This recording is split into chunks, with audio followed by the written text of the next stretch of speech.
Ya, selamat pagi, siang, sore, malam pada tamu-tamu yang terhormat di sini, pemimpin-pemimpin negara dan perwakilan-perwakilan negara-negara.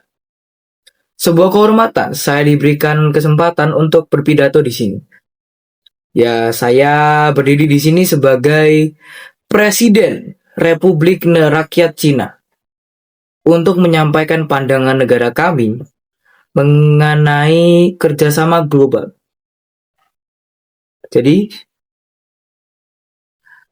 di dunia yang semakin saling terhubung, tidak ada negara yang dapat berkembang sendirian. Kerjasama antar negara menciptakan kunci untuk menciptakan stabilitas, pertumbuhan ekonomi, dan kesejahteraan bersama. Ya, Cina merupakan salah satu negara dengan ekonomi terbesar di dunia, dan kita juga memiliki peran lumayan penting dalam perdagangan internasional.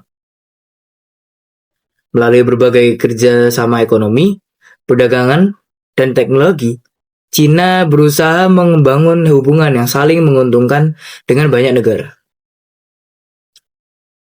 Salah satu contohnya adalah proyek pembangunan infrastruktur global yang bertujuan meningkatkan konektivitas, perdagangan, transportasi, dan investasi antar negara.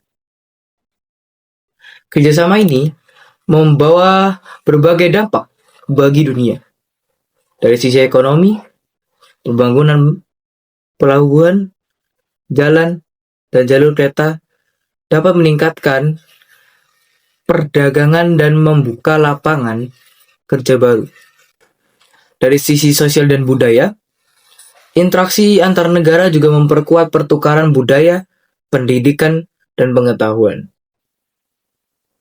Dalam bidang teknologi dan pendidikan, kerjasama internasional dapat mendorong inovasi serta mempercepat perkembangan ilmu pengetahuan di berbagai negara. Namun, kita juga harus menyadari bahwa kerjasama global ini memiliki tantangan, ketergantungan ekonomi, kesenjangan pembangunan, dan masalah lingkungan dapat muncul kalau pembangunan tidak dapat dilakukan secara adil dan berkelanjutan. Oleh karena itu, Cina percaya kalau setiap kerjasama internasional harus didasarkan pada prinsip keadilan, saling menghormati, dan manfaat bersama. Sebagai bagian dari solusi, Cina mengusulkan beberapa langkah penting.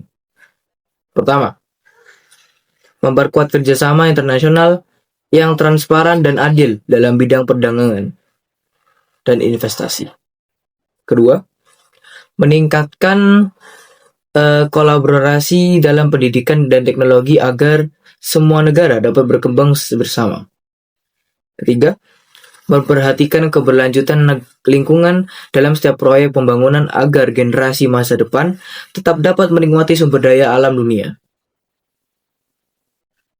Ya, selain itu, Cina juga mendukung dialog dan diplomasi sebagai cara utama untuk menyelesaikan konflik antar negara.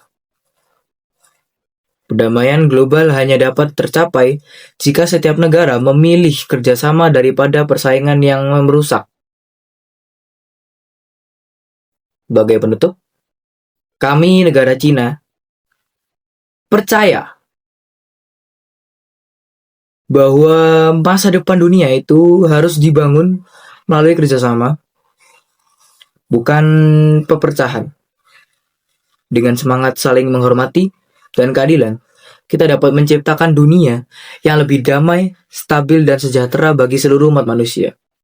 Jadi, sekian dari saya. Terima kasih.